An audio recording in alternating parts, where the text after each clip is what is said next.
You've been shot at, as you put it, more times than someone in the service. What was your scariest situation to where you thought, damn, I'm done for? There was an instance that me and one of my best friends was in the car, and I was driving around in my wife's uncle car, and he let me use the car, and he went over to see his girlfriend, and he told me to come pick him up later on that night. And so about 10:30 that night, I rode over there to pick him up, and met him in front of the apartment. And I mean, it's like any normal day in the neighborhood. You can't imagine you're just going to go pick someone up, and that you're going to get shot at. But this instance was an instance that even the police said you should be dead. Everyone in this car should be dead. A car drove up on us and put the high beams on us, and I've never heard that many gunshots at one time. I didn't even realize they were shooting at us. And if it wasn't for my best friend grabbing me and pushing me down, I would have got shot directly in the chest. There was a hole going directly through the middle of the car seat, or the driver's seat. And had he not pushed me down, that would have went directly through me. But that car was hit with 32 different bullets. Bullets from a gauge, bullets from 45, and bullets from a carbine rifle. And it was Swiss cheese. It was a 82 Cadillac. It was Swiss cheese when they finished with that car. No one, in that instance, we all got hit with small debris. I got buckshots and small debris pellets in my head. So, you can just imagine the situation. 32 bullets going in and out around the car, different guns shooting at you. I ended up getting buckshots in my head, so I was bleeding really bad in the head. And I'll never forget my wife's uncle when he rode up. He was like, I said, "You bleeding from the arm?" And he was like, "I don't know. Are you all right?" And I'm like, "Yeah." He's like, "Yeah, because you shot in the head." And I'm like, "I'm shot in the fucking head." Jesus. You know what I mean? Yeah, so, that instance right there, there's a lot of times I've been shot at, but that instance was the instance that God saved all three of us that night. There's no way that there was shells going through the trunk, through the seats, through the front window. Damn. And if the car got hit 30 times, no telling how many times they actually shot at you. Exactly. The car was hit 32 times. How many shells was actually shot? I was blinded by the high beam lights and then they just start shooting. Man. How did that day change you? Did you learn a lesson from a very unfortunate situation? That day changed me to where, like I feel a lot of people felt at that time, that you had to watch your back and you felt that you couldn't go anywhere. You know what I mean? It's almost to fear the police is one thing. In the streets, we don't really fear the police. We fear the people in the streets. You feel me? Right. The people in the streets is the one you really got to fear, because they're the ones that's going to really do something to you. A lot of people during that time, you imagine going through that. How do you live your next day after that? My next day after that was to watch my back like I was a fucking goddamn tweaker. Yeah. You imagine someone with schizophrenia looking in and out the window. Now I'm looking. I can't trust anyone around me. Damn, man. A lot of bangers who are heavy in the streets, especially in the 80s, don't survive, or they do, way more time than the 5 years that you did in the feds. How did you make it to be this age? And I say that respectfully, obviously. And thank you. That's an honest question. And that's something that I speak with a lot of my partners right now. And I say that, you know what? Most of us should have been gone, if not locked up for life, For us to be here still today, there's a reason. And it's not just to sit here and kick back and do the same old shit. It's really, I tell people, you live through those instances where you should have been dead because there's still a calling in your life for you to finish. You feel me? And that's kind of how I look at it. It took a lot of years for me to migrate out of the training that I received in the streets and to become a man. You feel me? And that's a hard migration for a lot of people. You know, it's really hard to change like that. The violence and it's like I say, you become desensitized to it. It becomes normal to you. My first shooting that I saw, it traumatized me. But by my 6th, 7th shooting that I saw, it was normal. Damn. It's like these mass shootings we hear about nowadays. The first, second one back in Columbine and all that was like, oh my God, this is crazy. Now it's just another day in America. It is. And it's almost like not just the people who gang banged in the 80s has become desensitized to violence, but what about everyone to see it on TV every day now? Ooh. It's almost normal. And that's what I look at. When violence becomes normal like that in our society, where's our society heading? You know, it's almost time for martial law. I mean, it's going crazy out here. You know, and I know people kill people with guns. You know, but there needs to be some more strenuous regulations on them. You know, because we're no longer just seeing the black people run around here and shoot each other. We're now seeing the white people run around here. That's one of my coworkers. One of his best friends got shot at the mass shooting out here in Vegas. Damn. The one at the concert. Oh my God. Exactly. And I told him when I grew up, all the mass shootings and the shootings were at rap concerts. Right. I told him, look at today. We have mass shootings at a country. That was a country festival. Yeah. There was very few black people there. You know, the violence has spilled over from not just the black people committing the violence. Everybody in this country now is. Yeah, man. And behind it is race. Mm. I grew up, it was more blue and red. Now it's the color of your skin. And that's the change from the good and the bad and the ugly. It was good, and then the drugs and shit changed it all racial. All the races stopped messing with each other. Damn, money divided races, man. Yeah. Yeah, I remember. And then they took that money and acted like they took the money and bought more guns instead of using that in a positive way. You feel me? And that's what we look at today. Why we're in this situation. There's a lot of people. The Irish mob, the Italians, they all took their dirty money and bought some clean businesses and employed their people. Correct. You know, so you know we all go through that. Even this country was built off a lot of scam and shit that they've done. But in turn, you take that and try and do some positive with it. You feel me? Thank you for tuning in to DustyVisionTV. Please hit that like button if you have not already. And if this is your first time joining the channel and you like what you hear, please hit that subscribe button. And if you enjoyed this video, you just might appreciate this bonus clip I'm about to play for you right now.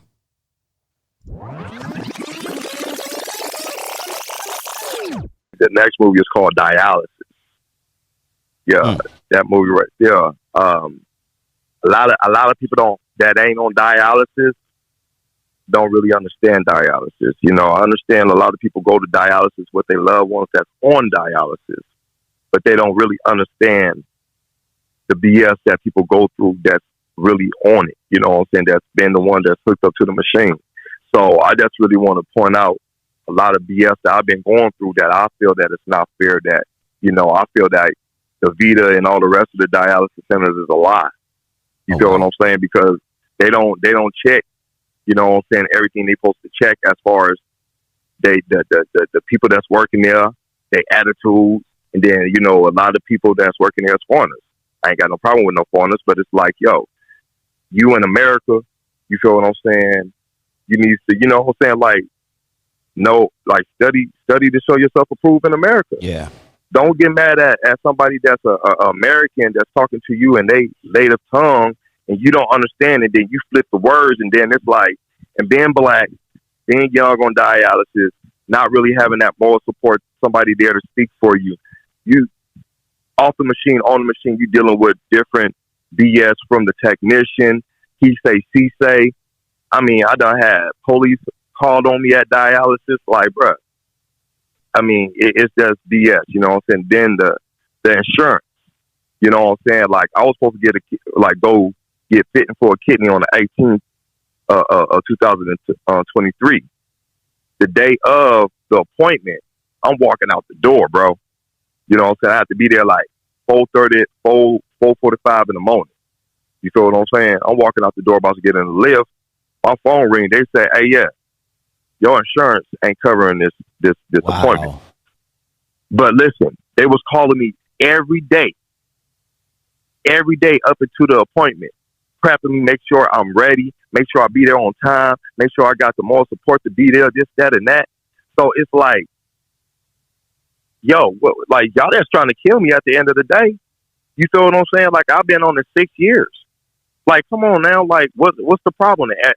Every time it's time, I'm doing the best I could do. Been on dialysis and mess with your mood swings and mess with your memory. Like, I have memory loss. I'm only 37 years old. Like, it's hard for me to remember a lot of things. You feel what I'm saying? So it's like, and then it's like I'm on dialysis by myself. I don't have nobody to speak up for me. So a lot of times it's like I have to learn how to really control my mouth, control my temper when it comes to speaking up for myself, when it comes to my health. I done had technicians stick me and bruise my arm. My arm bruised up, like, you know what I'm saying, like real bad. And then I'm the one that get kicked out of dialysis because I get turned up because it's like, yo, this is my health. Y'all know what could come behind a bruised arm? You feel what I'm saying? Like, stop playing. Y'all know blood clots could come, and if I catch a infection, this, that, and that, it could be all bad for me. But y'all ain't worried about it. Then they tell you the right channels to go through. You go through the right channels, and still nothing be done. So, yeah, putting out this movie, Dialysis, like, I can't speak about nobody else, you know what I'm saying, days on dialysis but myself. And, like, in the beginning, it was smooth operator. You know what I'm saying? I've been through maybe 10 different dialysis centers already in the 6 years, because it's like, yo, y'all not going to treat me any type of way. You're not going to talk to me any type of way. You know what I'm saying? And like I say, so putting out this movie hopefully could put enlightenment, awareness to the right people that needs to really check who they got taking care of people on these, you know what I'm saying, on this type of treatment. You know what I'm saying? How they talk and how they, you know what I'm saying? Like, it just, like, I have to go through a lot just to get them to, like, talk to me correctly. I have to go through a lot for them to even get to understand me. Like I said, I got shot in my neck, so it messed up the arm that I get dialysis in. So I'm in always, like, intense pain. One day, the needle's coming out my arm, and I was like, oh, F, this hurt. The technician, which is saying they don't speak good English, went back to the management of the dialysis center and said I cursed her out. Wow. So then now they want to try to penalize me, and you know what I'm saying, this is you know what I'm saying, your final only warning. Wait, you giving me a warning off of something that was taken wrongly off of somebody that can't understand me properly. Like, y'all get these Jesus nails put inside of you and get these Jesus nails tucking out of you and tell me if that feel good. There's no lidocaine. There's nothing you could do to ease the pain when some big old 15, 18 gauge needles is coming in and out of your arm. So it's like, yeah, man. So me putting out this movie, Dialysis, I'm just trying to really, share my story. And believe it or not, it's been a lot of artists that been on dialysis. Shout out to Scarface, his son that gave him a kidney. That's beautiful.